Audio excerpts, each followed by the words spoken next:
Mnavyoonekana ni wavamiaji, nyaraka zinasema hivyo. Kiongozi, mimi niko tayari kusimama kisheria. Nyaraka ninazo kuthibitisha hili ambalo mimi nalisema. Kiongozi, mimi nimerithi lile eneo kutoka kwa baba yangu mwaka 2000. Kimaandishi na kisheria. Baba yangu amerithi lile eneo kutoka kwa babu yangu Mzee Mkurunge mwaka 1973.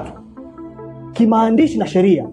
Vipi leo niambie kwamba eti mimi baba yangu na babu yangu ni wazazi? Hey, calm down. Mwanzo nijua ni rafiki mwema. Hapana. Unanikosea sana. Umeanza kufanya fujo ofisini. Nitashindwa kuvumilia kuendelea kukusikiliza. Hapana. Unatukosea. Ni matusi makubwa sana. Tafadhali ondoka. Nyanyuka na uende.